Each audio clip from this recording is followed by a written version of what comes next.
उसके बुद्धि में ज्ञान प्रकट होता है। जो ज्ञान अंदर से प्रकट होता है वो कायम टिकता है। बाहर से जो ज्ञान अंदर आता है वो टिकता नहीं। पुस्तक पढ़ने से ज्ञान की उत्पत्ति होती है। ज्ञान को उत्पन्न मत करो, ज्ञान को भक्ति से प्रकट करो। भक्ति माँ है और ज्ञान वैराग्य दो बालक है। जहां माँ जाती है, माँ के पीछे पीछे बालक दौड़ता आता है। भक्ति से जो ज्ञान प्रकट हुआ है वह ज्ञान कायम टिकता है। प्रयत्न से जो ज्ञान मिला है वो भूल जाता है। थोड़ा सा विचार करो, आप सभी ज्ञानी हो। आत्मा ज्ञानमय है। इस संसार में कोई जीव मूर्ख नहीं। जीव ईश्वर का अंश है। जो जीव ईश्वर का अंश है वो मूर्ख नहीं हो सकता। जो सिंह का बच्चा है वो सिंह ही है। जीव परमात्मा का पुत्र है। प्रभु का पुत्र होने से जीव कभी मूर्ख नहीं हो सकता है। सभी जीव ज्ञानी है। आत्मा ज्ञानमय है। किसी को मूर्ख समझना नहीं, किसी को मूर्ख समझ करके तिरस्कार करना नहीं। जो दूसरे को मूर्ख समझता है वही मूर्ख होता है। ईश्वर का अंश जीव अज्ञानी नहीं हो सकता है। मानव का ज्ञान अज्ञान से ढक जाता है। अज्ञानेन आवृतम ज्ञानम तेन मुह्यन्ति जन्तवः। सूर्य नारायण जगत को प्रकाश देने वाले हैं। प्रकाश में सूर्य को एक बादल ढक देता है। आकाश में बादल आ जावे तो सूर्य का दर्शन नहीं होता। जिस प्रकार बादल सूर्य को ढकता है, अज्ञान ज्ञान को ढकता है। वासना ही बादल है। मानव का ज्ञान अज्ञान से, वासना से ढका हुआ है। सब लोग जानते हैं सत्य बोलना चाहिए। सब लोग सत्य बोलते हैं। यहां थोड़ा स्वार्थ सिद्ध होता हो, मानव झूठ बोलता है। झूठ बोलता है तब मन में खटकता है, झूठ बोलना पाप है। मैं झूठ बोलता हूं ये ठीक नहीं है। मानव जानता है सत्य बोलना चाहिए तो भी वो सत्य नहीं बोलता, झूठ बोलता है। अपने मन को समझाता है झूठ बोलने से पाप लगेगा। मंदिर में जाकर के 11 रुपया भगवान को भेंट अर्पण कर दूंगा और भगवान को कहूंगा कि हे भगवान कृपा करो, मैंने 11 रुपया दिए हैं, मेरे सब पाप को जला दो। भगवान कहते ऊपर आना, फिर तेरे को मैं बताता हूं। तू मेरे को भेंट दे रहे तो तेरा पाप मैं जला दूं। पाप भोगना ही पड़ता है। मानव मूर्ख नहीं है। मानव का ज्ञान अज्ञान से ढका हुआ है। अज्ञान को दूर करो कि ज्ञान प्रकट हो जाए। बादल हट जावे तो सूर्य का दर्शन होता है। अज्ञान दूर होवे तो ज्ञान प्रकट होता है। लोग दवा खाते हैं। दवा जो खाते हैं वह आरोग्य के लिए नहीं खाते हैं, रोग का विनाश करने के लिए खाते हैं। शरीर में कोई रोग है, रोग होने से आरोग्य का अनुभव नहीं होता। दवा खाने से आरोग्य नहीं मिलता है, दवा खाने से रोग का नाश हो जाता है। रोग का नाश और आरोग्य की प्राप्ति एक ही क्षण में होती। जिस क्षण में रोग का नाश हुआ उसी क्षण में आरोग्य का अनुभव होता है। अज्ञान दूर हुआ कि उसी समय में ज्ञान प्रकट होता है। आत्मा ज्ञानमय है। किसी को भी कभी मूर्ख समझना नहीं। जीव ईश्वर का अंश है। किसी भी जीव का तिरस्कार करना नहीं, किसी भी जीव का अपमान करना नहीं। जीव ईश्वर का अंश है, भगवान का स्वरूप है, जीव ज्ञानी है, उसका ज्ञान अज्ञान से ढक गया है। पत्थर में मूर्ति होती है, पत्थर में मूर्ति हमको नहीं दिखती है, कारीगर को दिखती है। कारीगर की दृष्टि सूक्ष्म होती है, उसको पत्थर में मूर्ति दिखती है। कारीगर पत्थर में मूर्ति को उत्पन्न नहीं करता, मूर्ति को ढाकने वाला जो भाग है उसको युक्ति से निकाल देता है।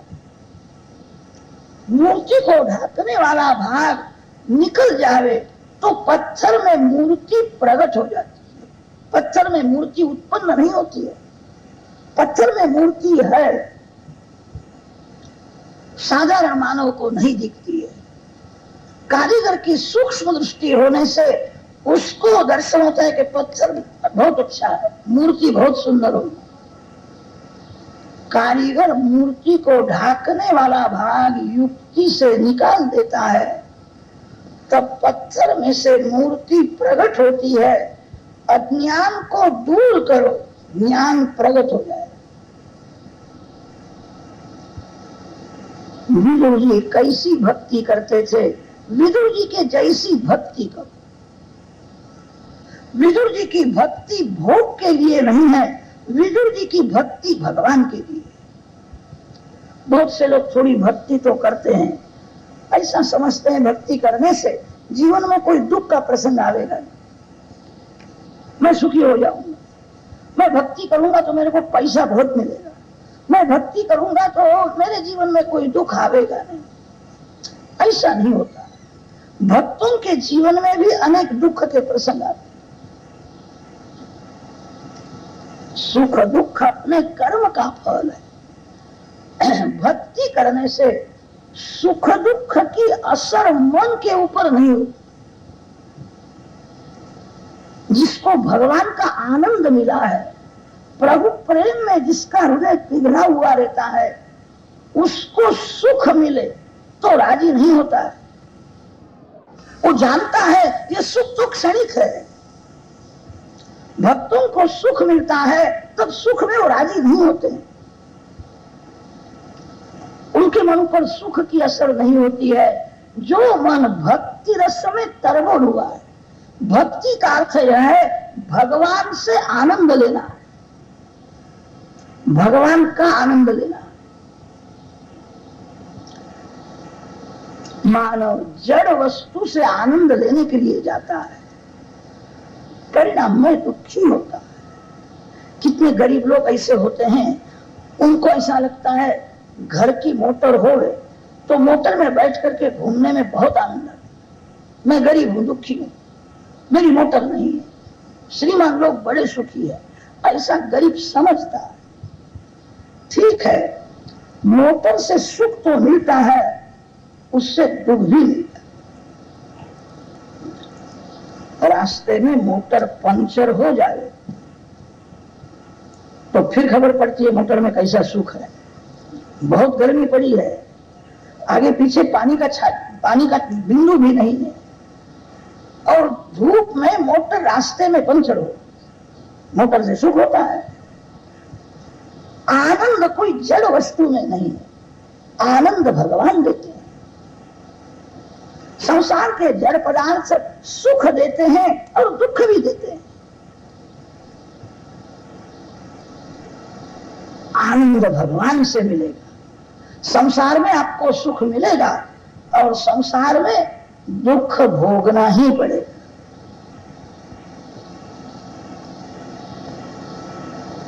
भक्ति का अर्थ है भगवान से आनंद लेना। जिसको भगवान का आनंद मिला है उसको सुख मिलने पर वो राजी नहीं होता है। उसके जीवन में कोई दुख का प्रसंग आता है और हृदय को नहीं जलाता। सुख और दुख मन के धर्म है। मन मानता है तो सुख होता है, मन नहीं मानता तब दुख होता है। सुख और दुख मन की कल्पना है। बहुत भीड़ है, अतिशय गर्मी है, गर्मी में, भीड़ में आपका कोई खास मित्र आपके पास में आकर के बैठता है, तब आपको गर्मी लगती है कि ठंडक? आपका खास मित्र है, बहुत भीड़ में गर्मी में आपके पास आकर के बैठ जावे, आपको जरा भी गर्मी लगती नहीं, मेरा मित्र है, सुख होता है। कोई दूसरा साधारण मानव भीड़ में गर्मी में आपके पास आकर के बैठ जावे तो आपको गर्मी ज्यादा लगती है। कहां यहां से आए? पीछे बहुत जगह है। ये मेरा नहीं है, ऐसी कल्पना मन करता है तब गर्मी लगने लगती, और मन कहता है यह मेरा है, तब गर्मी नहीं होती। सुख और दुख मन की कल्पना। जिसको भगवान का आनंद मिला है उसके जीवन में कोई दुख का प्रसंग आता है तो दुख में वो अपने हृदय को नहीं जलाता है, दुख की असर उसके मन पर नहीं होती है। सुख में वो राजी होता नहीं है और दुख में नाराज होता नहीं है। भगवान की भक्ति भोग के लिए मत करो, भगवान की भक्ति भगवान के लिए करो। भक्ति का फल भोग नहीं है, भक्ति का फल पैसा नहीं है।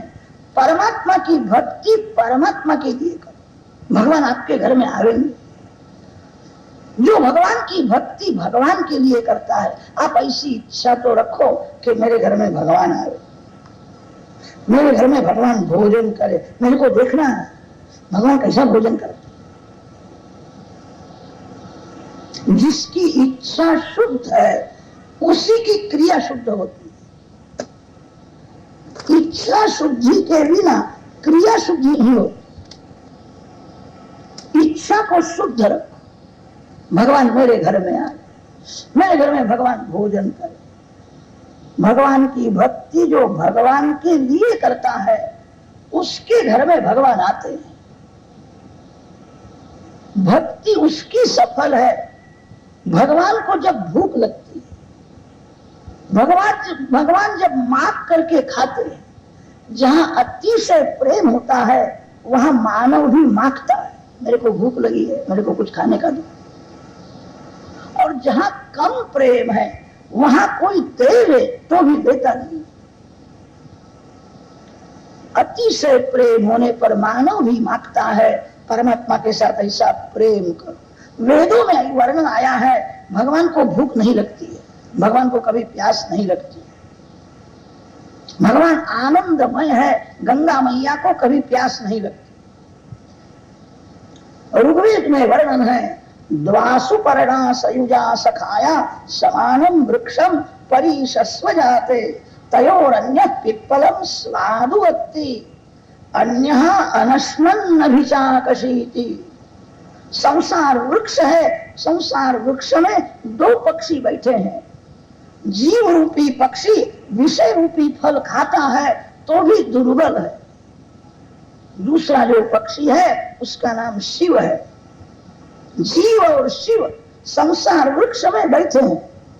शिव रूपी पक्षी कभी फल नहीं खाता है, पुष्ट है। एकः अश्नन् अन्यः अनश्नन्। परमात्मा आनंद स्वरूप होने से भगवान को कभी भूख लगती नहीं है, भगवान कभी खाते नहीं है, भगवान तो सभी को खिलाते हैं। भगवान विश्वंभर है। थोड़ा सा विचार करो, भगवान को भूख लगे तो भगवान की भूख भी भगवान के जैसी होती है। भगवान की भूख कौन शांत कर सकता है? भगवान को किसी वस्तु की भूख नहीं है, भगवान सदा के लिए प्रेम के भूखे। परमात्मा जीव को प्रेम देते हैं और परमात्मा जीव के पास प्रेम ही मांगते हैं। बहुत से लोग भगवान को पैसा देकर के समझा देते हैं, मैंने 1000 रुपया भेज दी। परमात्मा तो प्रेम मांगते हैं। पैसा से आप कोई गरीब को प्रसन्न कर सकते हो, पैसा से कोई परमात्मा को प्रसन्न कर सका नहीं। पैसा से भगवान मिलते हो तो ये श्रीमान लोग तो भगवान को भी खरीद ले ऐसे। लाख 2 लाख रुपया भगवान को दे दे और भगवान को मेरे घर में बैठे लो, मैं 2 लाख रुपया मैंने आपको दिया। भक्ति में पैसा गौण है, भगवान तो प्रेम मांगते हैं। अनेक बार जीव स्त्री के साथ प्रेम करता है, पुरुष के साथ प्रेम करता है, कपड़े के साथ प्रेम करता है। आजकल बहुत से लोग जूते के साथ भी बहुत प्रेम करने लगे। जगत के जड़ पदार्थों के साथ प्रेम करता है। भगवान प्रेम मांगते हैं, प्रेम परमात्मा के साथ। विदुर जी का कैसा प्रेम था। 12 वर्ष तक विदुर जी छोटी सी झोपड़ी में पत्नी के साथ में रहे हैं। दिन भर भक्ति करते हैं, जब बहुत भूख लगती है तब टिकट खाते हैं, दिन भर भक्ति करते हैं। विदुर जी की भक्ति का वर्णन कल किया था। आप ऐसी इच्छा रखो कि मैं भी विदुर जी के जैसी भक्ति करूंगा तो मेरे घर में भगवान आए। भक्ति का फल भोग नहीं है, भक्ति का फल भगवान। विदुर पत्नी का हृदय प्रेम से भर गया था। किसी वैष्णव के हृदय में प्रेम जब बहुत बढ़ जाता है तब भगवान को भूख लगती है। भगवान मांगते हैं।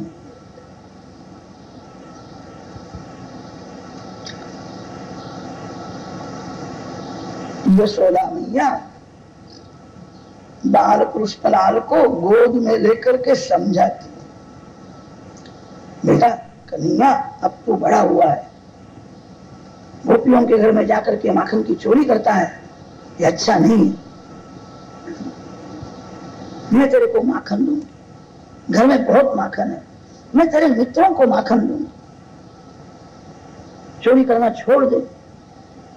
बेटा तू चोरी करता है अच्छा नहीं है, गांव के सब लोग जान जावे कि चोरी करता है, बड़ा होने पर तेरे को बहू कौन देगा, तेरा लगन नहीं होगा।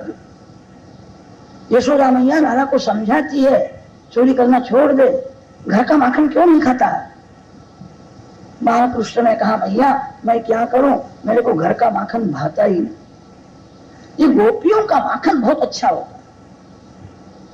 गोपी के माखन में मिठास है कि गोपी के प्रेम में मिठास। मिठास कोई मिठाई में नहीं होती है। आपका शत्रु आपको बर्फी देवे, वो बर्फी आपको कड़वी लगेगी। मिठाई में मिठास नहीं है, मिठास प्रेम में। प्रेम रस अति मधुर रस है। गोपी का माखन लाला को भाता है, घर का माखन भाता नहीं। मैया गोपियों का माखन बहुत सरस होता है। गोपी के माखन में गोपी का प्रेम मिला हुआ है। प्रेम रस अति मधुर रस है। इसीलिए श्री कृष्ण को गोपी का ही माखन भाता है, घर का माखन नहीं भाता है। परमात्मा के साथ प्रेम करो, प्रेम से पूजा करो, प्रेम से भगवान का स्मरण करो, भगवान की भक्ति भगवान के लिए करो, आपके घर में भगवान आएगा। विदुर जी की भक्ति सफल हुई है। परमात्मा विदुर जी के घर में आए, विदुर जी के पास मांगते हैं, भूख लगी।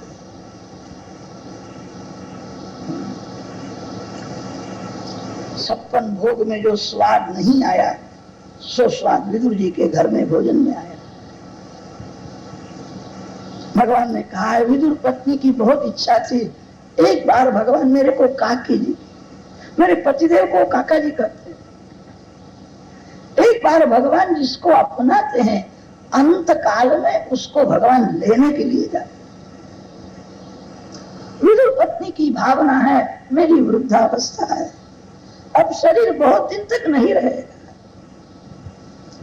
एक बार भगवान मेरे घर में भोजन करे, मेरे को अपना दे। विदुर पत्नी का मनोरथ सफल हुआ, भगवान ने भोजन किया। और कहा है रोज मेरे को बुलाओ तो रोज द्वारका में से आपके घर में भोजन करने के लिए आऊं, बहुत मजा। प्रेम रस अति मधुर रस है। विदुर जी को कृतार्थ किया है और भगवान धर्म राजा को मिलने के लिए गए। विदुर जी ने विचार किया, कौरवों के घर में भगवान ने पानी भी नहीं लिया है। मेरे को ऐसा लगता है अब श्री कृष्ण कौरवों का विनाश करेंगे। एक बार मैं धृतराष्ट्र को समझाता हूं, भक्ति में जो विघ्न करे उसका त्याग करो, दुर्जन से दूर रहो, दुर्जन में भी सद्भाव रखो, किसी जीव के लिए मन में कुभाव लाना नहीं। सभी जीव भगवान के अंश है, सज्जन दुर्जन, पाप पुण्य, धर्म अधर्म, सभी के आधार भगवान। दुर्जन कहां से आया?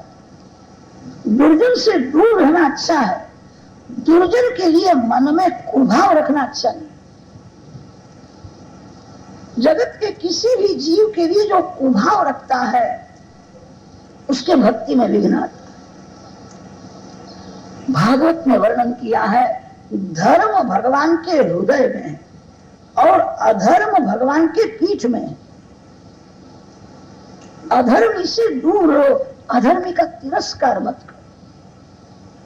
पापी का तिरस्कार करना अच्छा नहीं है, पापी से दूर रहना अच्छा है। सभी के आधार भगवान, अधर्म भगवान के पीठ में है और धर्म भगवान के हृदय में है। विदुर जी ने विचार किया, धृतराष्ट्र को संग अच्छा नहीं, उसका जीवन बिगड़ा है। विदुर जी धृतराष्ट्र को छोड़ करके आए हैं तो भी धृतराष्ट्र में सद्भाव, जिसका संग भक्ति में विघ्न करे उससे दूर रहो, उसमें सद्भाव रखो, उसके लिए खराब विचार मत करो। कुभाव रखने से मन बहुत बिगड़ता है। एक बार मैं धृतराष्ट्र को समझाऊं और मान जावे तो अच्छा है।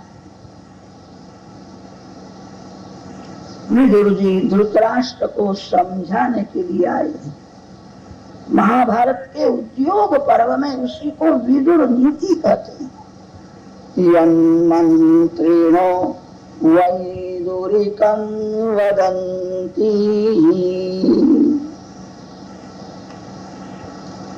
धृतराष्ट्र को उपदेश किया है,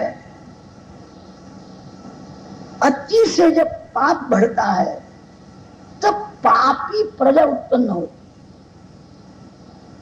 अति से जब पुण्य बढ़ता है तब कोई पुण्यात्मा का जन्म होता है। दशरथ महाराज ने अनेक जन्म में बहुत तपस्या की थी। दशरथ महाराज का पुण्य बहुत बढ़ गया था, वह पुण्य ही श्री राम रूप से प्रकट हुआ। दशरथ सुकृत रामुधति देहि, जनक सुकृत मूर्ति वही देहि। जनक महाराज बड़े ज्ञानी हैं, ब्रह्मनिष्ठ है। जनक महाराज के यहाँ ब्रह्म विद्या श्री जानकी जी के रूप से प्रकट हुई। श्री सीता जी ब्रह्म विद्या है। जनक महाराज बड़े ब्रह्म ज्ञानी थे, उनके यहाँ ब्रह्म विद्या ही श्री सीता जी के रूप से प्रकट हुई। अतिशय पुण्य बढ़ता है तब कोई पुण्यात्मा का जन्म होता है, अतिशय पाप बढ़ता है तब दुर्योधन के जैसे दुराचारी पुत्र का जन्म होता है। धृतराष्ट्र को विदुर जी ने कहा है, याद रखना ये दुर्योधन तेरा पुत्र नहीं है, तेरा पाप, ये तेरा विनाश करने के लिए आया है। एक दुर्योधन का मोह तू छोड़ दे तो तेरे वंश का रक्षण हो। दुर्योधन वंश का विनाश करने के लिए आया।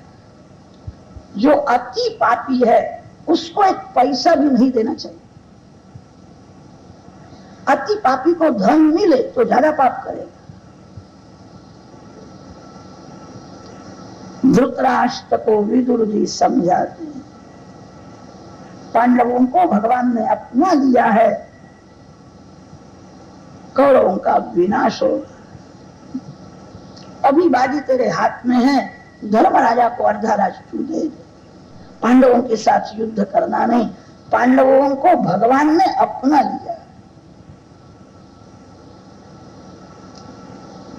धृतराष्ट्र ने कहा है, मैं पांडवों को अच्छी तरह से जानता हूं, पांडव धर्मात्मा है। पांडव कभी राज्य के लिए युद्ध नहीं करे। पांडव तो ऐसा ही विचार करेंगे, जीवन भर हम वन में रहे, कंदमूल फल खाएंगे, पैसा के लिए कौन झगड़ा करे। युद्ध करने से देश दुखी होगा। पांडव धर्मात्मा है। धृतराष्ट्र को ऐसा दृढ़ विश्वास था, पांडव कभी युद्ध नहीं करे, पैसा के लिए कौन झगड़ा करे। पांडवों को मैं अच्छी तरह से जानता हूं। पांडव युद्ध करने वाले नहीं हैं। मेरे दुर्योधन का पुत्र का विनाश होने वाला नहीं, युद्ध होने वाला नहीं। पांडव राज्य मांगते हैं, उनको न मिलने पर वो वन में रहे, कंदमूल फल खाएंगे, युद्ध नहीं करे। विदुर जी ने कहा, याद रखना, पांडव कदाच युद्ध न करे तो भगवान श्री कृष्ण युद्ध करे। श्री कृष्ण धर्म पक्षपाती है। गीता जी में भगवान को अर्जुन ने पूछा था, आप जगत में क्यों आते? भगवान ने ऐसा कहा नहीं है, मैं किसी को मुक्ति देने के लिए आता हूं, मैं किसी को आनंद देने के लिए आता हूं। भगवान ने कहा है, मेरे को धर्म अतिशय प्रिय है, धर्म का रक्षण करने के लिए मैं जगत में आता हूं। धर्म संस्थापनार्थाय संभवामि युगे युगे। श्री कृष्ण को सनातन धर्म अतिशय प्रिय है। जिस घर में धर्म है उसी घर में भगवान है। जिस घर में धर्म नहीं है उस घर में भगवान विराजते नहीं। कितने लोग पुस्तक पढ़ करके ब्रह्म ज्ञान की बातें करते हैं, धर्म का पालन नहीं करते। कितने लोग जगत को बताने के लिए थोड़ी भक्ति करते हैं कि मैं भक्त हूं, मैं वैष्णव हूं, धर्म का पालन नहीं करते। जिस ज्ञान में, भक्ति में धर्म का साथ नहीं है, धर्म विरुद्ध भक्ति, धर्म विरुद्ध ज्ञान होवे, भगवान को प्रिय नहीं लगता। भगवान को धर्म प्रिय है। जिस घर में धर्म नहीं है उस घर में कुछ भी नहीं। सनातन धर्म समान कोई धर्म हुआ नहीं। अपना धर्म कभी छोड़ना नहीं और दूसरे की नकल कभी करना नहीं। बातें बड़ी बड़ी करते हैं। आजकल बहुत से लोगों को चोटी रखने में शर्म आती, चोटी नहीं रखते। दूसरे लोग दाढ़ी रखते हैं, कोई बाल रखते हैं। हमारे धर्म का चिन्ह है, चोटी थोड़ी भी रखना चाहिए, उसमें क्या हर्ज है। लोगों को धर्म में श्रद्धा नहीं। परदेश के साथ संबंध बहुत बढ़ गया और उसी से धर्म की श्रद्धा रही नहीं। कपाल में तिलक करने में शर्म आती, कपाल में चंदन है, कंकु है, भस्म है, तिलक करना चाहिए, शर्म आती है। मानव को झूठ बोलने में शर्म नहीं आती है, पाप करने में शर्म नहीं आती है। गले में तुलसी की माला धारण करनी चाहिए, गले में रुद्राक्ष की माला धारण करनी चाहिए, शर्म आती है। धर्म में श्रद्धा नहीं। जिस भक्ति में धर्म का साथ नहीं है वो भक्ति भगवान को प्रिय नहीं होती है। भगवान जगत में धर्म के लिए, धर्म ही भगवान। विष्णु सहस्त्र नाम का जो पाठ करते हैं उनको खबर है, विष्णु सहस्त्र नाम में धर्म भगवान का नाम आया है। धर्मो धर्म विदुत्तम। श्री शंकराचार्य महाराज ने इसके ऊपर भाष्य लिखा है। भाष्य में ऐसा लिखा है, जब तक देह का भान है तब तक धर्म की सभी को जरूरत है। ज्ञानी होने के योगी हो, जिसको याद आता है मैं पुरुष हूं, मैं स्त्री हूं, वो धर्म छोड़े तो उसका बड़ा पतन हो जाता है। जिसको कभी याद ही नहीं आता है कि मैं पुरुष हूं कि स्त्री हूं, जो शरीर से अलग रहता है, ऐसे महापुरुष भी जगत को शिक्षण देने के लिए धर्म का पालन। जब तक देह का भान है तब तक धर्म की जरूरत है। बहुत से लोग ऐसा समझते हैं ज्ञान में हम आगे बढ़े, अब धर्म की क्या जरूरत है। भागवत में लिखा है, जिसको देह का भान है उसको धर्म की जरूरत है। जिसको कभी याद ही नहीं आता है कि मैं पुरुष हूं कि स्त्री हूं, वो कदाच धर्म छोड़े तो क्षम्य है। अपना धर्म कभी छोड़ना नहीं, दूसरे की नकल करना नहीं। सनातन धर्म के जैसा कोई धर्म हुआ नहीं है। पांडवों ने अति दुख में भी अपना धर्म छोड़ा नहीं है, इसीलिए भगवान पांडवों को छोड़ते नहीं। श्री कृष्ण द्वारका से पांडवों के घर में बार बार क्यों आते हैं? भगवान को ऐसा करने की क्या जरूरत है? सोने की द्वारका है, सर्व प्रकार का ऐश्वर्य है, वो छोड़ करके पांडवों के घर में आते हैं। जहां धर्म है वही भगवान। जिस घर में धर्म नहीं है उस घर में भगवान नहीं। ये महंगाई क्यों हुई? लोग भगवान को भोग लगाते नहीं, भगवान को अर्पण किए बिना खाते,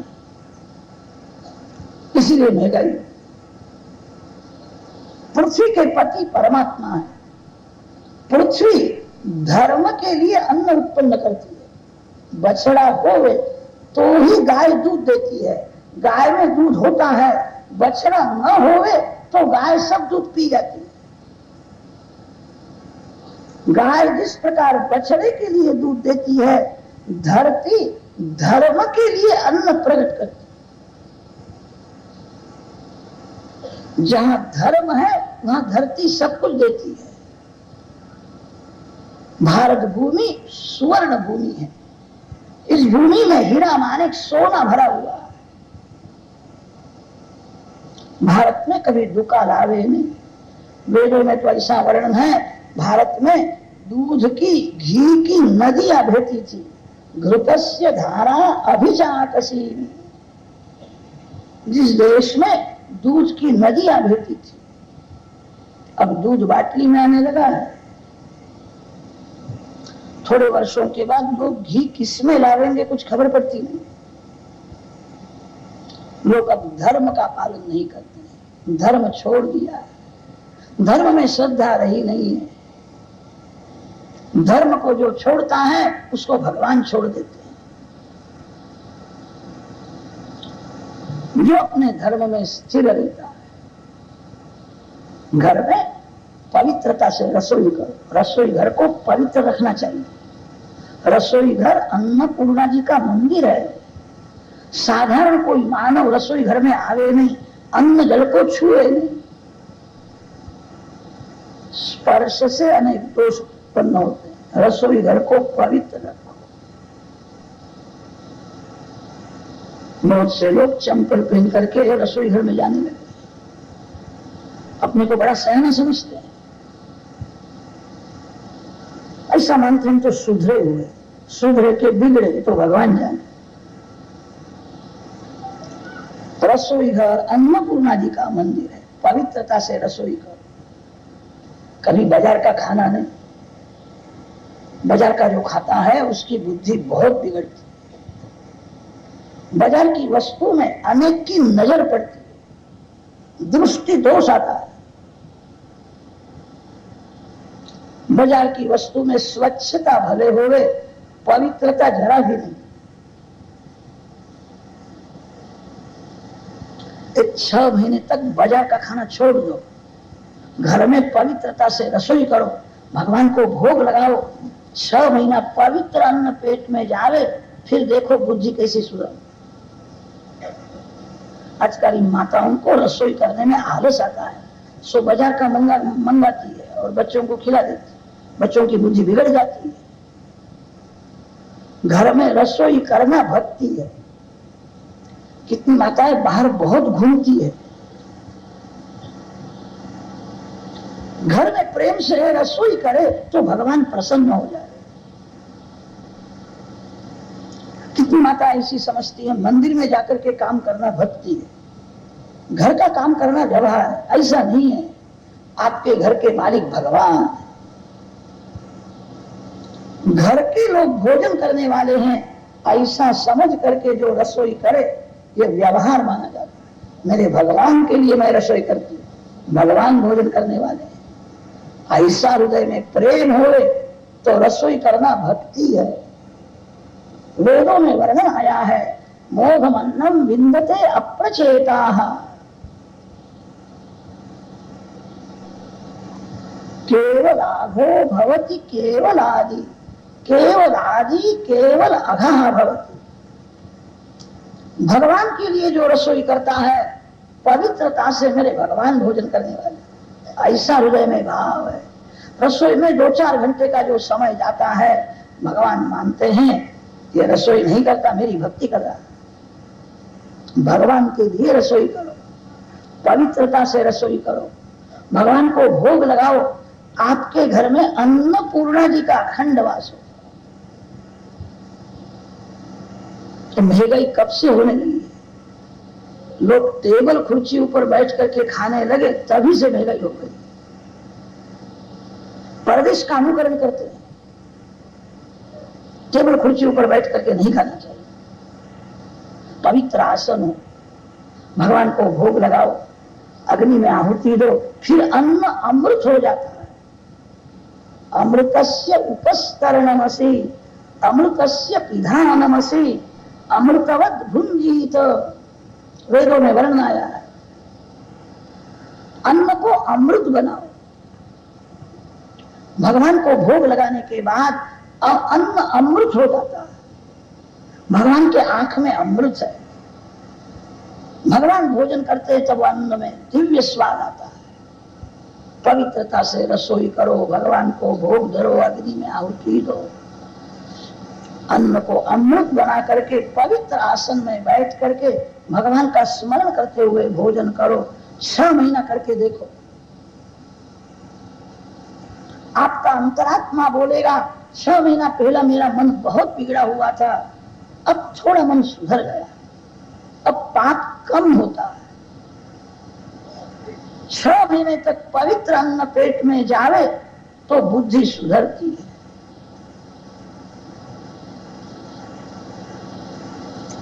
पांडवों ने धर्म को छोड़ा नहीं है, अपना धर्म कभी छोड़ना नहीं, दूसरे की नकल करना नहीं। हमारा धर्म हमारे लिए श्रेष्ठ है। महाभारत में पांडवों का स्वरूप समझाया। धर्मो विवर्धति युधिष्ठिर कीर्तनेन, पापं प्रणश्यति वृकोदर कीर्तनेन, शत्रुर्विनश्यति धनंजय कीर्तनेन, माद्रीसुतौ कथयतां न भवन्ति रोगाः।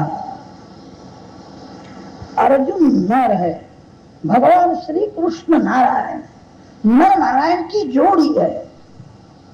महाभारत में वर्णन आया है, श्री कृष्ण भगवान अर्जुन के सारथी हुए।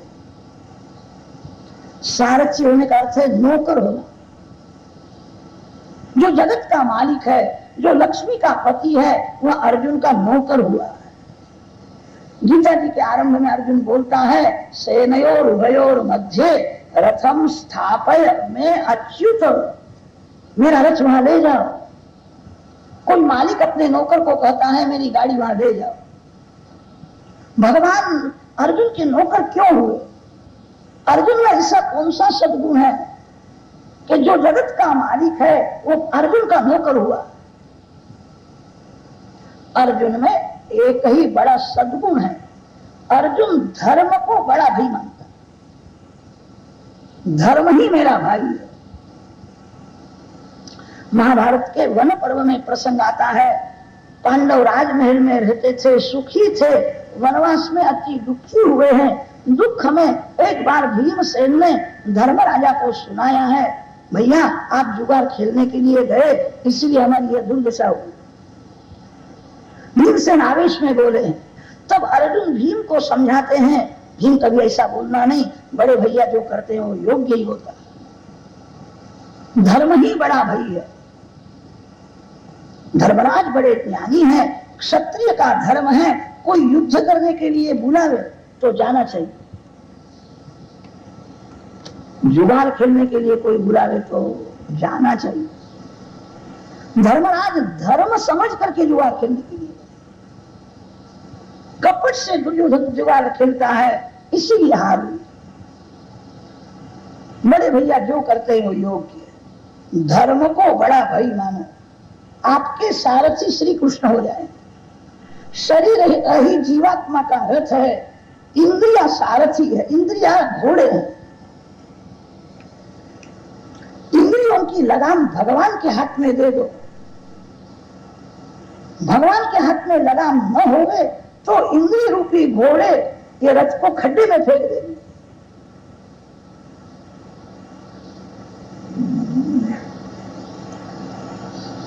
जो धर्म को बड़ा भाई मानता है, वेदों में जो वर्णन किया है वही महाभारत में व्यास महर्षि ने वर्णन किया है। वेदों में वर्णन आता है जीव ईश्वर दोनों साथ में ही रहते हैं, नर नारायण की जोड़ी है, साथ में ही रहते हैं। अर्जुन नर है, श्री कृष्ण नारायण है, रथ में बैठे हैं।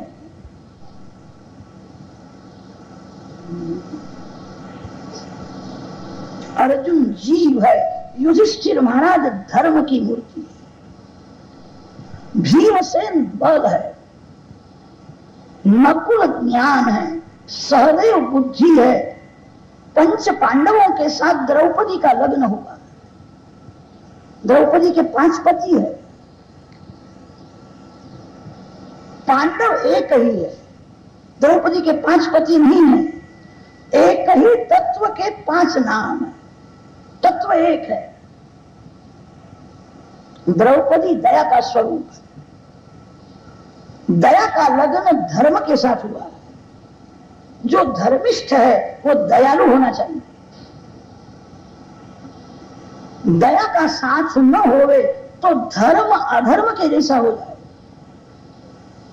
दया का लग्न धर्म के साथ। युधिष्ठिर महाराज धर्म की मूर्ति है, दया का लग्न द्रौपदी का लग्न धर्मराजा के साथ हुआ है। भीमसेन बल है, बल का लग्न दया के साथ हुआ है। जो बलवान है वो दयालु होना चाहिए। बलवान निष्ठुर होवे तो बल जगत का विनाश करेगा, बल रक्षण करने के लिए है, बल विनाश करने के लिए नहीं। भीमसेन बल स्वरूप है, युधिष्ठिर महाराज धर्म की मूर्ति है, बल के साथ धर्म के साथ दया द्रौपदी का लग्न हुआ है। नकुल ज्ञान स्वरूप है, ज्ञानी दयालु होना चाहिए। ज्ञानी पुरुष मानते हैं मेरे अंदर जो भगवान है वही सर्व है, दूसरे का दुख मेरा दुख है, दूसरे का सुख मेरा सुख है, आत्मा एक है। ज्ञान के साथ दया का लग्न है। सहदेव बुद्धि है, धर्म बल ज्ञान बुद्धि 4 तत्व से युक्त जो जीव है वही अर्जुन है। अर्जुन धर्म को बड़ा भाई मानते हैं, इसीलिए भगवान अर्जुन के सारथी हुए। जीवन में सुख का दुख का कैसा भी प्रसंग आवे अपना धर्म छोड़ना। जो धर्म को छोड़ता नहीं है उसको कभी भगवान छोड़ते नहीं। विदुर जी धृतराष्ट्र को समझाते हैं पांडव कदाच युद्ध न करे तो श्री कृष्ण युद्ध करेंगे। श्री कृष्ण धर्म पक्षपाती है। महाभारत पढ़ने से ऐसा लगता है कि श्री कृष्ण पांडवों का पक्षपात करते हैं, गीता जी में तो ऐसा बोले हैं, सर्व में मैं समभाव रखता हूं, समोहम सर्वभूतेषु, ऐसा बोलने वाले श्री कृष्ण कौरवों में प्रेम नहीं रखते। दुर्योधन को कपट करके मारा, कर्ण को कपट करके मारा। कर्ण तेरा धर्म कहां गया था? श्री कृष्ण कर्ण को अनेक प्रश्न पूछते हैं, कर्ण के पास जवाब नहीं है। अनेक वीर पुरुष एक होकर के अभिमन्यु को मार डाला, वो धर्म युद्ध था। उस समय तेरा धर्म कहां गया था? अर्जुन को कहा है, मैं कहता हूं वही धर्म है, मार इसको, मूर्ख है। अब तेरे को धर्म याद आता है। श्री कृष्ण धर्म की जीत होवे इसीलिए कपट भी करते हैं, झूठ बोलते हैं। धर्म की हार भगवान की हार, भगवान धर्म की मूर्ति है, धर्म की हार कभी नहीं होती। कलयुग में ऐसा दिखता है कि अधर्म की जीत है और धर्म की हार है। कली अधर्म का प्रतीक है। आज भले धर्म की हार दिखती है, अंत में परिणाम में धर्म की जीत होगी। जिस पक्ष में धर्म है वही श्री कृष्ण है। अपना धर्म कभी छोड़ना नहीं, आपको भगवान कभी छोड़ेंगे नहीं। जो धर्म को छोड़ता है भगवान उसकी उपेक्षा करते हैं। ब्राह्मण संध्या गायत्री न करे तो ब्राह्मण अधम है। जो धर्म को छोड़ता है वह अधम हो जाता है। द्रोणाचार्य ब्राह्मण है, धर्म छोड़ा है, इसीलिए श्री कृष्ण ने कपट करके द्रोणाचार्य को मारा। ज्ञानी होकर के जो धर्म छोड़ता है उसके ऊपर भगवान क्रोध करते हैं, महाराज आपने धर्म छोड़ा। द्रोणाचार्य बड़े ज्ञानी हैं, युद्ध करना ब्राह्मण का धर्म नहीं है। द्रोणाचार्य अधर्म करते हैं, ज्ञानी होकर के ब्राह्मण होकर के उन्होंने धर्म छोड़ा, तो भगवान ने कपट करके उनको मारा है। श्री कृष्ण को ब्राह्मण प्यारे रखते हैं, ब्राह्मण उनकी पूजा करते हैं। जो सुदान देव की पूजा करते थे वही श्री कृष्ण द्रोणाचार्य के साथ कपट करते हैं। द्रोणाचार्य ने धर्म छोड़ा। ज्ञानी होकर के जो धर्म छोड़ता है उसको भगवान बहुत सजा करते। कभी अपना धर्म छोड़ना। विदुर जी ने धृतराष्ट्र को कहा है, श्री कृष्ण युद्ध करेंगे, कौरवों का विनाश होगा। पार्थानुस्तु देवो भगवान मुकुंदः गृहीतवान् सक्षितिरेव देवः।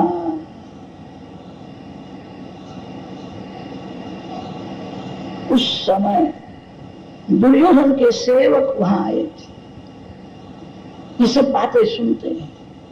दुर्योधन को कहा है, आपके पिताजी के साथ विदुर जी आपके विरुद्ध में बहुत बोलते थे, आपकी निंदा करते थे और पांडवों की प्रशंसा करते थे।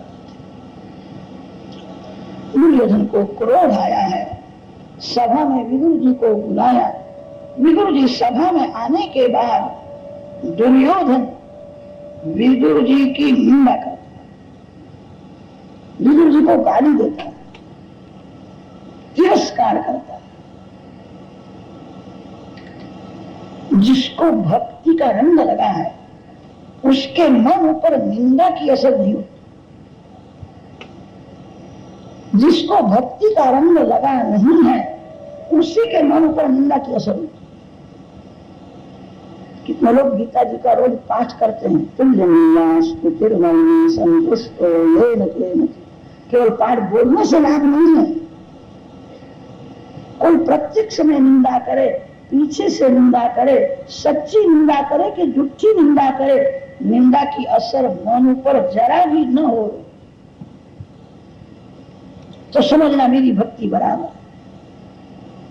सभा में विदुर जी की निंदा की है, गाली देता है। विदुर जी शांति से सुन रहे हैं। जो कुछ जगत में होता है सभी में भगवत इच्छा कारण है। भगवत इच्छा के बिना झाड़ का पान भी उगता नहीं। भगवान की इच्छा ही मेरी इच्छा है। मेरी निंदा होती है, मैं ऐसा समझता हूं मेरे भगवान की ऐसी इच्छा है। भगवान की इच्छा में अपनी इच्छा को मिला दो, शांति रहेगी। भगवान की इच्छा और भक्त की इच्छा भिन्न होवे तो भक्ति में विघ्न आता है। मेरे भगवान की इच्छा से जो कुछ होता है उसी में मेरा कल्याण। मेरी इच्छा अनुसार न होवे, मेरे भगवान की इच्छा अनुसार हो। भक्ति का अर्थ है मैं भगवान के अधीन हूं। सभा में निंदा हुई है, विदुर जी शांति से सहन कर। समर्थ होने पर भी जो सहन करता है उसी को संत कहते। दुर्बल सहन करे तो क्या आश्चर्य है। दुर्बल के पास शक्ति नहीं है। विदुर जी समर्थ है। विदुर जी में ऐसी शक्ति है, आंख खोल करके देखे तो दुर्योधन जल करके भस्म हो जाए। विदुर जी यमराजा का अवतार, समर्थ है, सहन कर। भगवान की इच्छा है। मेरी निंदा जो करता है, निंदा करने वाले में भी मेरे नारायण। सज्जन में भगवान का दर्शन जो करता है उसको थोड़ी शांति मिलती है।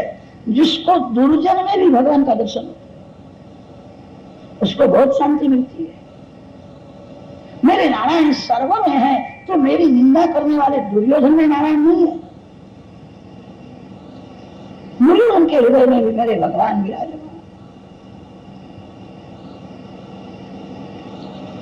झाड़ का पान भी भगवान की इच्छा बिना नहीं होता। जो गम खाता है उसके पक्ष में भगवान रहते। गम खाना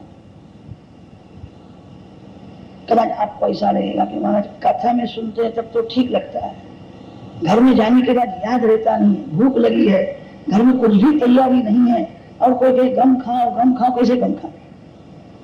लोग घर में कहकर के आते हैं 11 बजे 11:30 बजे तैयार रखना हो, भूख लगी है, और देखा कि घर में कुछ भी तैयारी नहीं और कोई कहे गम खाओ, कैसे गम खाओ। सादा भोजन करने से सहन शक्ति आती। तेल है, मिर्चा है, इमली है, मिठाई है, कम करो, छोड़ दो। दूध भात, दूध रोटी करो। सादा भोजन करे तो सत्वगुण बढ़ता है। सत्वगुण बढ़ने पर सहन शक्ति आती।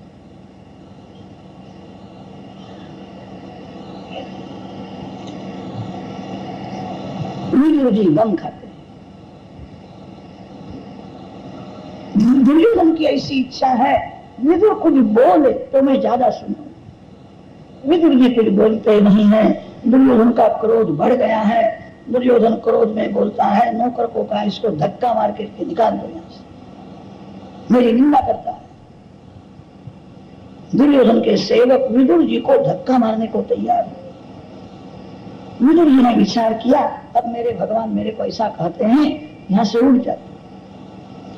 मेरे को कोई धक्का मारे तो मेरे को दुख नहीं होगा, कदाच मेरे भगवान को सहन नहीं होगा। विदुर जी ने सभा का त्याग किया। मन को शांत रख के जो निंदा सहन करता है उसको भगवान का दर्शन होता। विदुर जी जहां बाहर आए हैं, द्वारकानाथ श्री कृष्ण का दर्शन। भगवान ने स्मित हास्य किया और कहा है, काका जी यह सब खेल मैंने ही किया है। मेरी बहुत इच्छा है अब यहाँ रहना नहीं, यात्रा करो, यहां से यात्रा करने के लिए जाओ। विदुर जी ने हाथ जोड़ करके कहा, यात्रा में अब घूमने की इच्छा नहीं होती। आप घर में आए, जहां आप विराजते थे वहां आपको मैं आपका दर्शन न करता। अब बहुत घूमने की इच्छा नहीं होती है। घूमने से मन ज्यादा चंचल हो जाता है। एक जगह में बैठ करके शांति से ध्यान करो, प्रेम से पूजा करो, परमात्मा को मनाओ। बहुत घूमना अच्छा नहीं है। अब यात्रा करने की इच्छा नहीं है। भगवान ने कहा काका जी आपको यात्रा करने की इच्छा नहीं है, आपके साथ यात्रा करने की मेरी बहुत इच्छा है, मैं आपके साथ आऊंगा। क्या आप मेरे साथ आओगे? क्या मैं आपके साथ आऊंगा? मेरे को यात्रा करना है, तब तो मैं यात्रा करूं।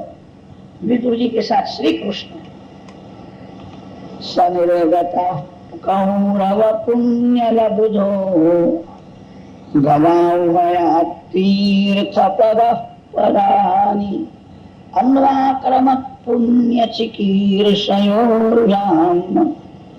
स्वधिष्ठितो यानि सहस्रमूर्तिः ततस्त्वतिव्रज्य सुराष्ट्रमृद्धम् सौमीरमत्स्यान् कुरुजाङ्गलांश्च कालेन तावद् यमुनामुपेत्य तत्रोद्धवम् भागवतं ददर्श। अनेक तीर्थों में विदुर जी यात्रा करते हैं। तीर्थ यात्रा तीर्थ रूप होने के लिए विधि पूर्वक यात्रा कर।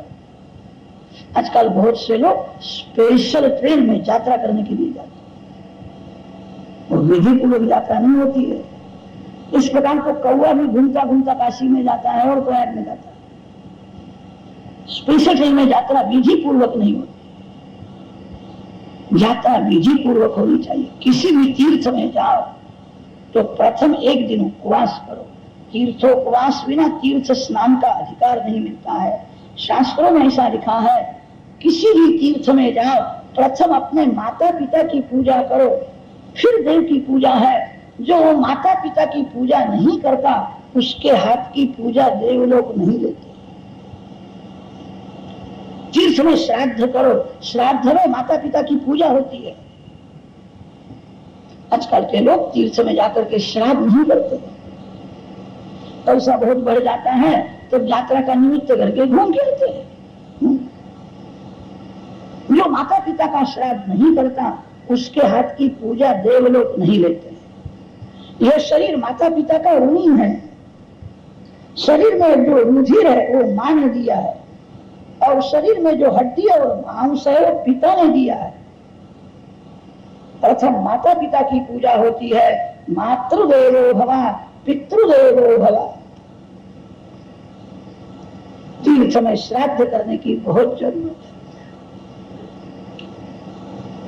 विधि पूर्वक श्राद्ध करो, माता पिता की पूजा करो। श्राद्ध जिसका किया जाता है उसको बहुत लाभ नहीं होता है, जो श्राद्ध करता है उसको पितृ आशीर्वाद।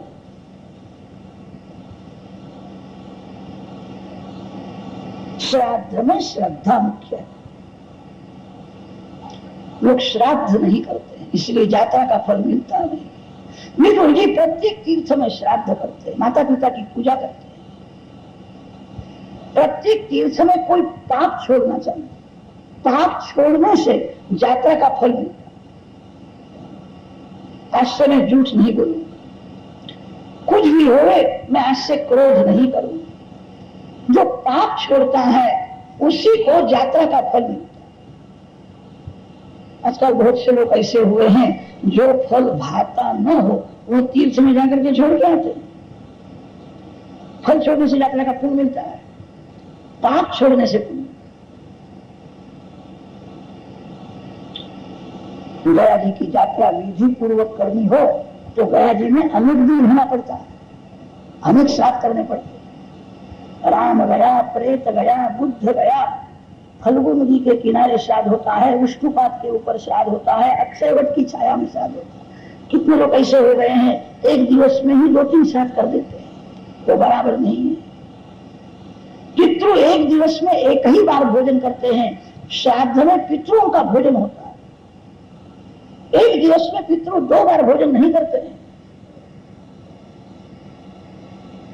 गया जी में अंतिम श्राद्ध अक्षयवट की छाया में होता है। यजमान के 2 हाथ को वहां के ब्राह्मण फूल की माला से बांधते हैं, प्रेम का बंधन है। भगवान के धाम में आए हो, कोई पाप छोड़ो, फिर प्रभु के पास मांगो। यह अक्षय वट है, प्रलय काल में भी जिसका क्षय नाश नहीं होता। करारविंदेन पदारविंदम। विदुर जी की यात्रा विधि पूर्वक है।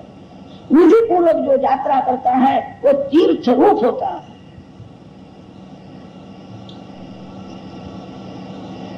विदुर जी अनेक तीर्थों में घूमते हुए श्री धाम वृंदावन में आए हैं।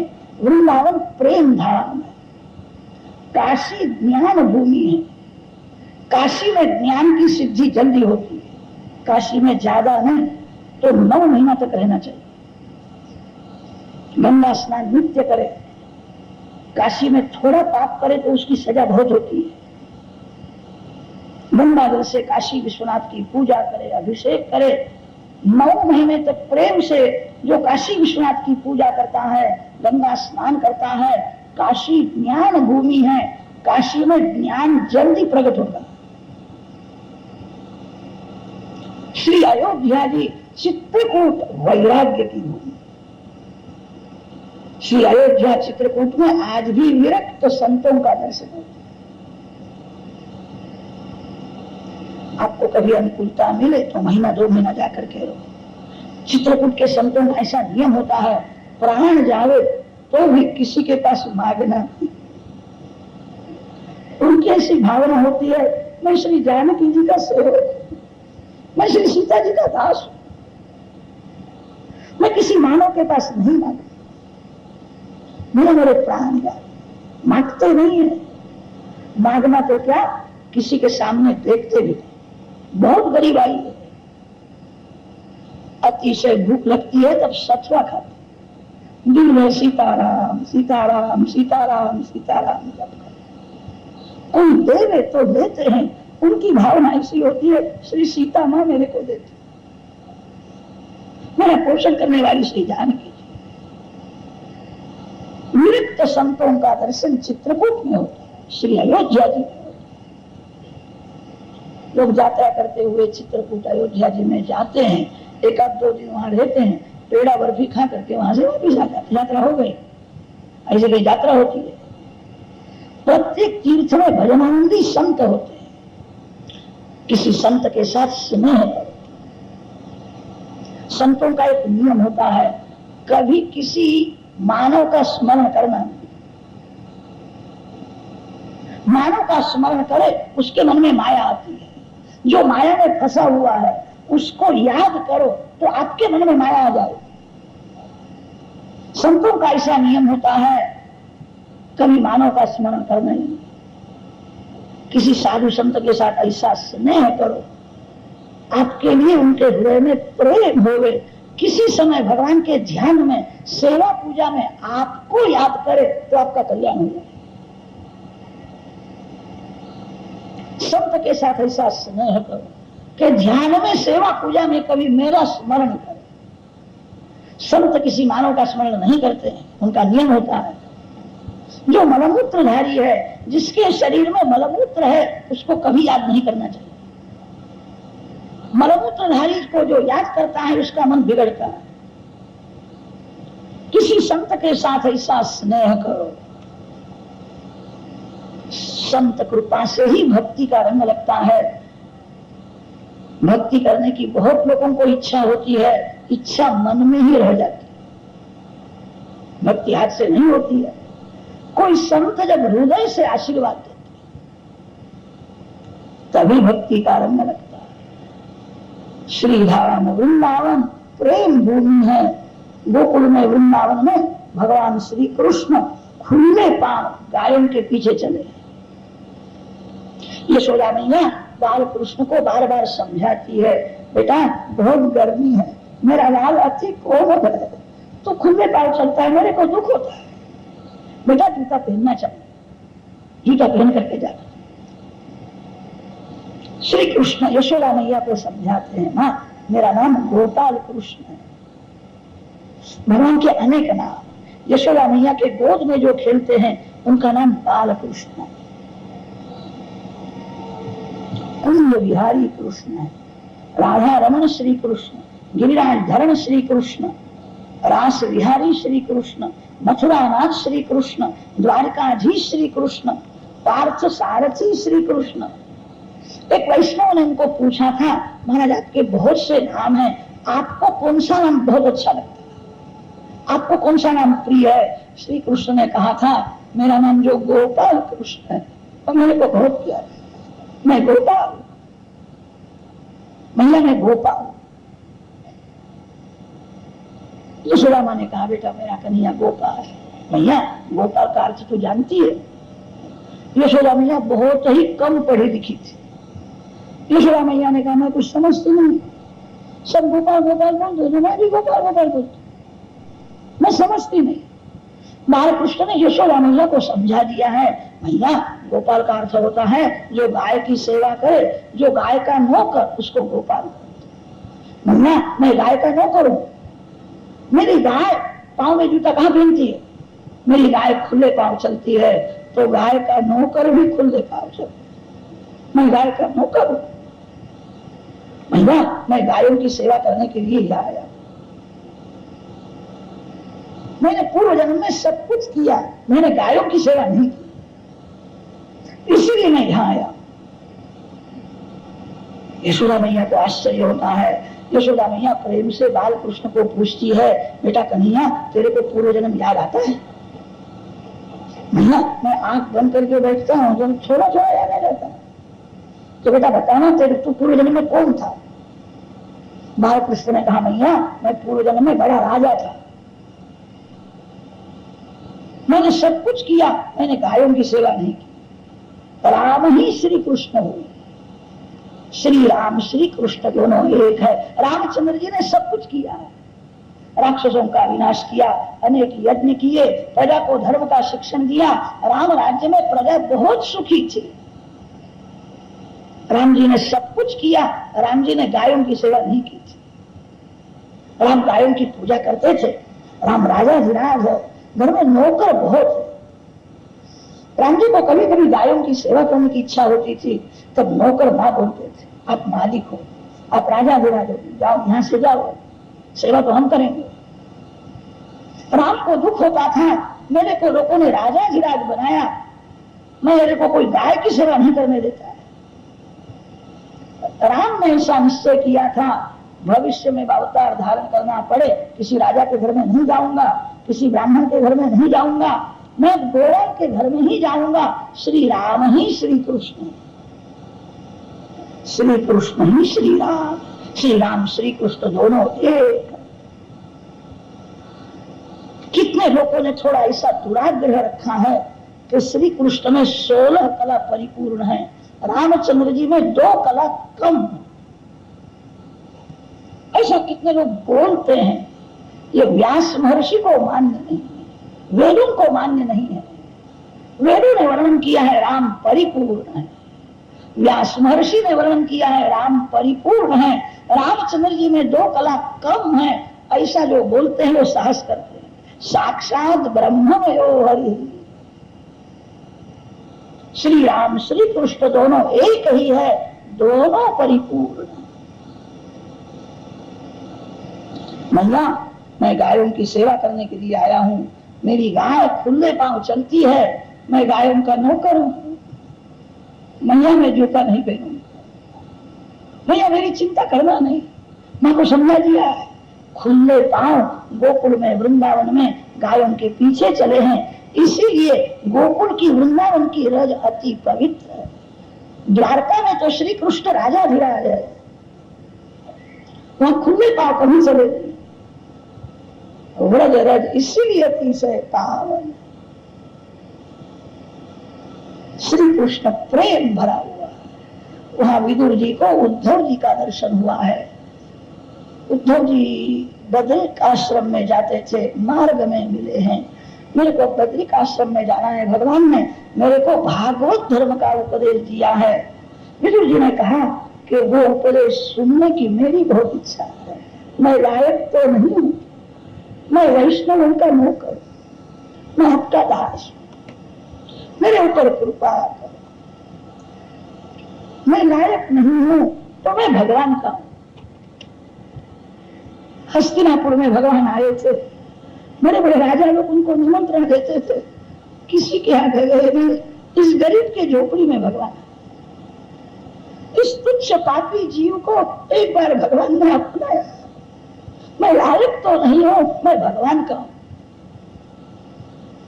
उद्धव जी ने कहा है, विदुर जी आप ऐसा बोलते हो मैं लायक नहीं हूं, आप कौन हो सो मैं जानता हूं। विदुर जी आपको मैं सत्य कहता हूं। प्रभास में भगवान विराजते थे तो भगवान के मुख में से एक शब्द निकला था, मेरे को सब लोग मिले, मेरा विदुर मेरे को मिला। विदुर के घर में मैंने भाजी खाई। मालिक तो अति उदार है, किसी का ऋण रखते नहीं है, ब्याज के साथ देते। मैं हस्तिनापुर में गया था तब विदुर के घर में मैंने भोजन किया है, मेरे को याद आता है विदुर मेरा है। भगवान के मुख से ऐसा शब्द निकला था, विदुर मेरा है। भगवान जिसको कहते हैं तू मेरा है, उसका बेड़ा पार। जीव तो दुखी है, मंदिर में जाकर के भगवान को कहता है आप मेरे माता पिता हो, मेरा सर्वस्व आप, मैं आपका हूं। भगवान सुन लेते हैं। किसी को भगवान ऐसा नहीं कहते कि तू मेरा है। भगवान विचार करते हैं, मंदिर में आता है तब बड़ा सयाना होकर के आता है, मेरे को कहता है मैं आपका हूं, और घर में जाकर के पत्नी को कहता है तू मेरी है और मैं तेरा हूं। जो मंदिर में भगवान का था वो घर में जाने के बाद एक स्त्री का हो जाता, कोई पुरुष का हो जाता। मोर मोर सब कोई कहे, बंधु मचावत सो, मोर पंख वाले प्रभु कहु नाथ अब मोह। एक बार भगवान जिसको कहते हैं तू मेरा है। विदुर जी आप बड़े भाग्यशाली, भगवान ने आपको अपनाया। विदुर जी की आंख में आंसू आए। भगवान ऐसा बोले थे कि विदुर मेरा है। ऐसा मैंने कभी भक्ति नहीं की तो भी भगवान ने मेरे को अपनाया है। मेरे भगवान का नाम पतित पावन है। मेरे जैसे पापी को न अपनावे तो उनको पतित पावन कौन कहे। संसारी जीव को भोग में संतोष नहीं होता है और वैष्णव को भक्ति में संतोष नहीं होता। विदुर जी ऐसा मानते हैं, मैंने कभी प्रेम से भगवान की पूजा नहीं की है, मैंने प्रेम से कभी भगवान के नाम का जप नहीं किया है। संसारी जीव को भोग में संतोष नहीं होता और वैष्णव को भक्ति में संतोष नहीं होता। विदुर जी को ऐसा लगता है कि मैंने कभी भक्ति नहीं की, कभी भगवान के नाम का जप नहीं किया है, तो भी भगवान ने कृपा करके इस पापी जीव को अपनाया। मेरे को भगवान ने याद किया और भगवान ने ऐसा कहा विदुर मेरा। विदुर जी की आंख में आंसू है। ध्यान गते भागवते रोद प्रेम युगलः। मेरे को जब भागवत धर्म का उपदेश दिया उस समय मैत्रेय ऋषि वहां बैठे थे। मैत्रेय ऋषि को भगवान की आज्ञा हुई है मेरे विदुर को यह उपदेश आप सुनो। मैं बद्रिक आश्रम में जाता हूँ। उद्धव जी बद्रिक आश्रम में गए हैं, विदुर जी वहां से गंगा किनारे आए हैं। श्री यमुना जी भक्ति का दान करती है, श्री गंगा मैया ज्ञान और वैराग्य देती है। ज्ञान वैराग्य के बिना भक्ति वंध्या समान। ज्ञान वैराग्य से ही भक्ति दृढ़ होती है। मानव भक्ति करता है, प्रायः मानव दुख में भक्ति करता है। मानव को जब बहुत सुख मिलता है भगवान को भूल जाता है। भक्ति में ज्ञान वैराग्य का साथ होना चाहिए। ज्ञान वैराग्य के बिना भक्ति टिकती नहीं।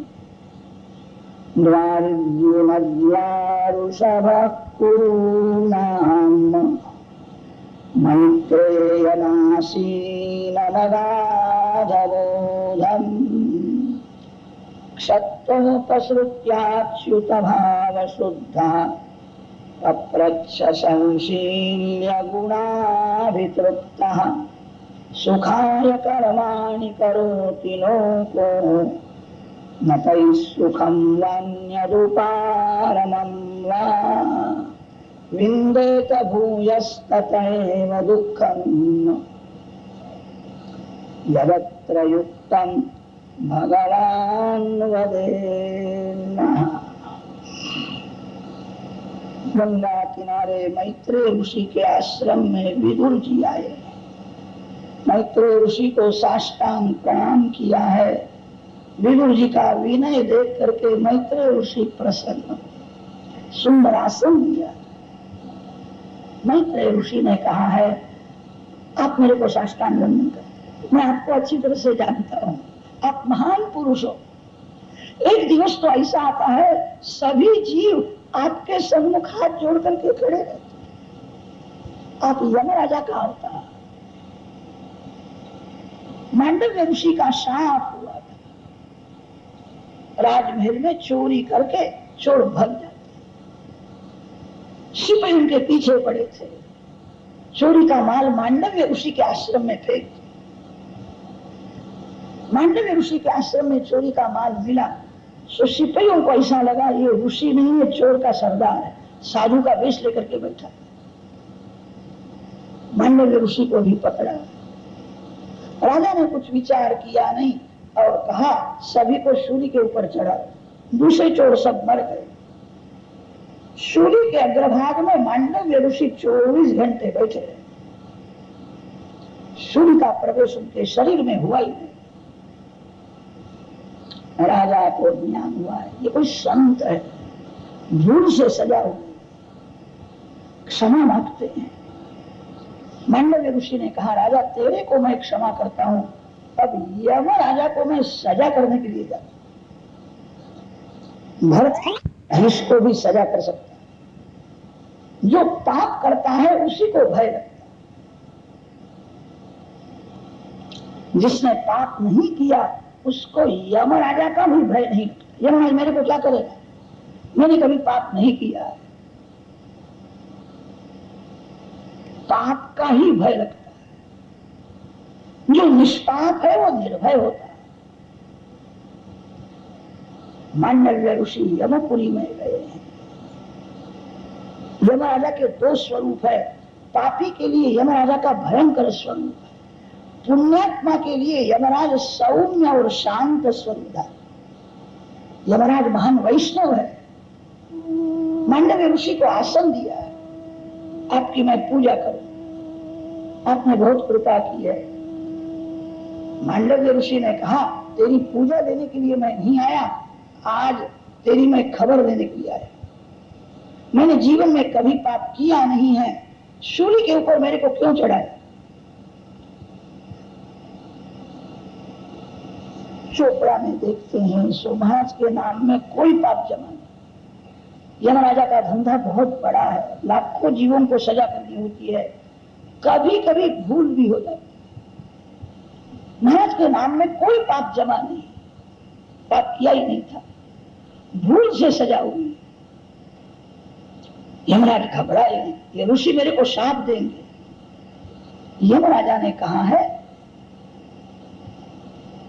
आप 3 वर्ष के थे तब एक पतंगिया के पेट में आपने कांटा मारा था, इस पाप की यह सजा है। मांडव्य ऋषि ने कहा 500 वर्ष तक बालक की अज्ञान दशा होती है। अज्ञान दशा में जो कुछ पाप किया जाता है उसकी सजा स्वप्न में होती है। बालक अज्ञान में जो कुछ पाप करता है उसकी थोड़ी सजा माता पिता को होती है। अज्ञान में किए हुए पाप की सजा प्रत्यक्ष में नहीं, स्वप्न में। 500 वर्ष तक अज्ञान दशा मानी। 3 साल का मैं था तब पतंगिया के पेट में कांटा मारा था। इस पाप की सजा स्वप्न में करनी चाहिए। न्यायासन में बैठ करके तुमने कायदा का भंग किया। पाप भोगना ही पड़ता है। पाप का नाश भोग से ही होता है। पुण्य भोगने की इच्छा न हो तो पुण्य कृष्णार्पण किया जाता है। संत बहुत सा पुण्य करते हैं, भगवान को अर्पण कर देते हैं। ये पुण्य का फल भोगना नहीं है, पुण्य का फल है सुख। जीव जब अति सुख भोगता है, सुख भोगने के समय में फिर से पाप हो जाता है। इसीलिए संत पुण्य का फल भोगते नहीं, पुण्य करते हैं, पुण्य भगवान को अर्पण कर देते। पुण्य का फल है सुख। सुख मानव जब अति भोगता है तब सुख भोगने के समय में फिर से पाप हो जाता है। पुण्य कृष्णार्पण करके पुण्य का नाश करते हैं और पाप का फल दुख सहन करते हैं। पाप का नाश भोग के बिना नहीं होता, पाप भोगना ही पड़ता है। आपकी इच्छा से पाप करो कि परीक्षा से पाप करो, अज्ञान में पाप करो कि ज्ञान पूर्वक पाप करो, पाप भोगना ही पड़ेगा। पाप कृष्णार्पण नहीं होता है, पुण्य कृष्णार्पण होता है। कोई अच्छा काम करे तो सरकार के लोग उसको बख्शिश देते और बख्शिश सरकार को अर्पण कर देता, मेरे को बख्शिश देना नहीं। कोई बड़ा पाप करे, गुनाह करे और सरकार उसको सजा करे, फिर वो गुनहगार कदाच ऐसा बोले ये सजा में सरकार को समर्पण करता हूं। अरे सजा समर्पण नहीं होती है, बख्शिश समर्पण होता है। पुण्य कृष्णार्पण हो सकता है, पाप कभी कृष्णार्पण नहीं होता, पाप भोगना ही पड़ता है। बहुत से लोगों का नियम होता है, सायंकाल में घर में जाते हैं तब मंदिर में दर्शन करके घर में जाते हैं। मंदिर में जाकर के भगवान को कहते हैं प्रातः काल से अभी तक बाजार में जो कोई मैं झूठ बोला, मैंने जो कुछ पाप किया, कायेन वाचा मनसेन्द्रियैर्वा नारायणाय समर्पयामि, मैं आपको अर्पण करने के लिए आया हूं। भगवान कहते कैसा दुष्ट है, पाप मेरे को अर्पण करने के लिए आया। पुण्य कृष्णार्पण होता है, पाप कृष्णार्पण नहीं होता है, पाप भोगना ही पड़ता है। अज्ञान में जो पाप करता है उसकी सजा स्वप्न में होती है। प्रत्यक्ष में तुमने मेरे को शूली ऊपर चढ़ाया है, कायदा का तुमने भंग किया है, मैं शाप देता हूं तेरे को दासी पुत्र होना पड़ेगा। मांडव्य ऋषि के शाप से यमराजा दासी पुत्र हुए। यमराज बड़े देव है, देव पाप करते हैं तब वो मानव हो जाते हैं। मानव कोई बड़ा पाप करता है तो दूसरे जन्म में पशु हो जाता है। मानव का जन्म देव होने के लिए, करेगा देव भले न होवे, पशु होने का प्रसंग आ गया। जो पशु के जैसा पाप करता है वो दूसरे जन्म में पशु हो जाता है। विदुर जी अब सावधान है, एक बार भूल हो गई, अब मेरे को पाप करना नहीं, पाप छोड़ना ही महान पुण्य है, मैं पाप नहीं करूंगा, मेरी भूल हो गई है। विदुर जी बहुत सावधान। मैत्रेय ऋषि को प्रश्न किया है ये जगत की उत्पत्ति कैसी होती है, प्रलय कैसा होता है। उत्पत्ति की कथा भागवत में अनेक बार आई। संसार ही भगवान का चमत्कार, संसार ही प्रभु का प्रभाव। बहुत से लोगों को चमत्कार देखने की इच्छा होती। नारियल के अंदर भगवान पानी कैसा भरते हो, ये चमत्कार नहीं है। नारियल ऊपर झाड़ के ऊपर होता है, उसके अंदर भगवान पानी भर देते।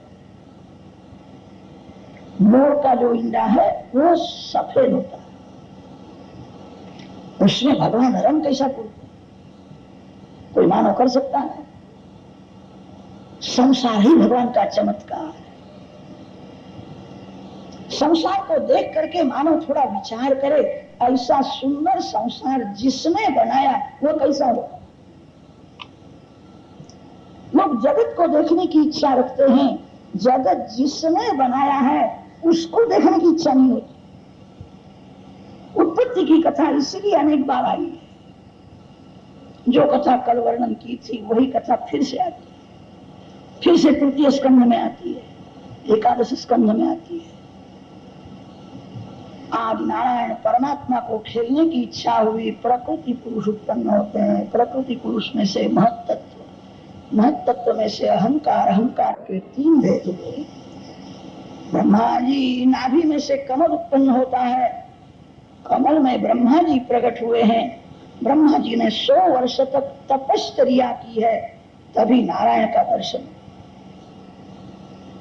भागवत में लिखा है ब्रह्मा जी ने 100 वर्ष तपस्या की, आजकल लोग 5-10 वर्ष तपस्या करते हैं, भक्ति करते हैं, अक्कड़ में बोलते हैं भगवान का दर्शन अभी नहीं होता। भगवान इतने सुलभ है कि थोड़े वर्ष भक्ति करो कि आपके सामने आकर खड़े हो जाए। ब्रह्मा जी ने 100 वर्ष तक तपस्या की, तब ब्रह्मा जी को चतुर्भुज नारायण का दर्शन हुआ। ब्रह्मा जी स्तुति करते हैं, भगवान की आज्ञा अनुसार ब्रह्मा जी ने षड्विध प्राकृत सृष्टि, षड्विध वैकृत सृष्टि की रचना की है।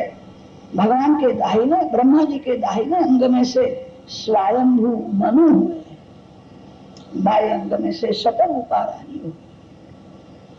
ब्रह्मावर्त में उन्होंने राज्य किया है, वहीं से सृष्टि का आरंभ हुआ। ऐसा सब वर्णन भागवत में किया है। मनु महाराज ब्रह्मा जी की प्रार्थना करते हैं, पृथ्वी को राक्षस रसातल में ले गए, प्रजा को मैं कहां रखूंगा।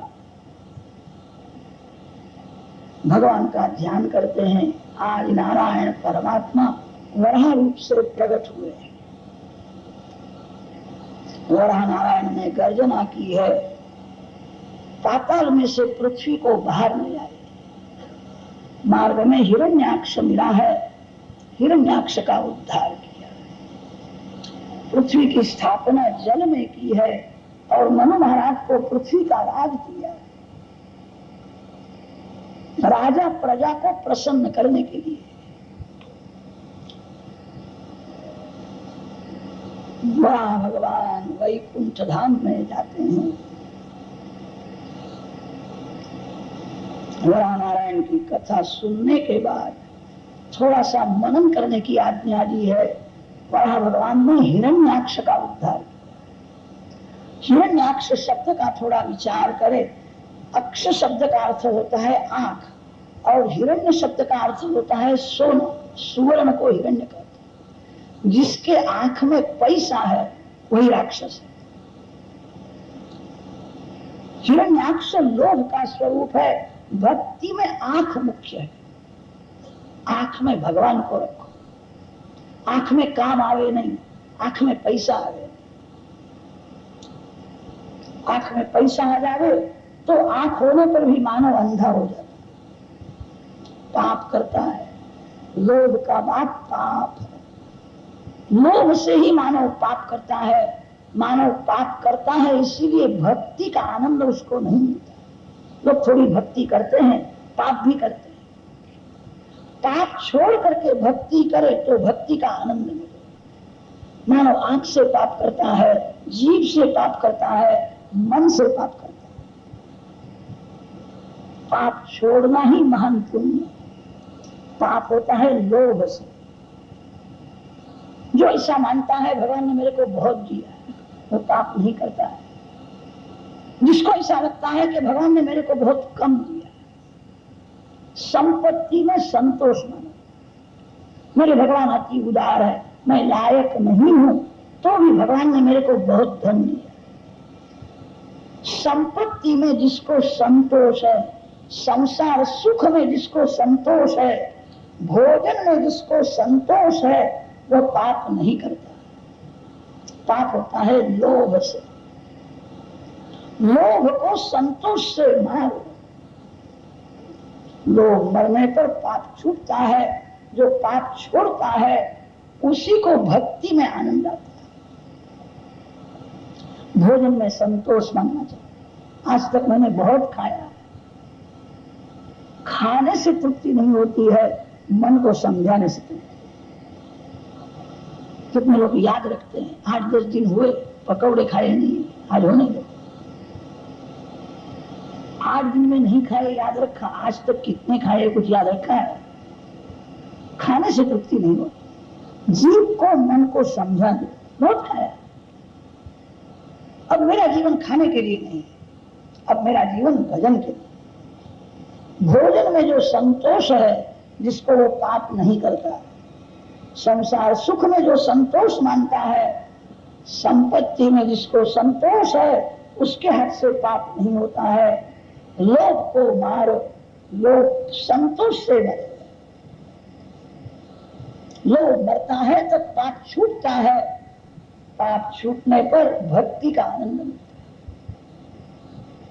सबसे बड़ा पुण्य यही है, पाप छोड़ना ही पुण्य है। आंख से पाप न करो, जीभ से पाप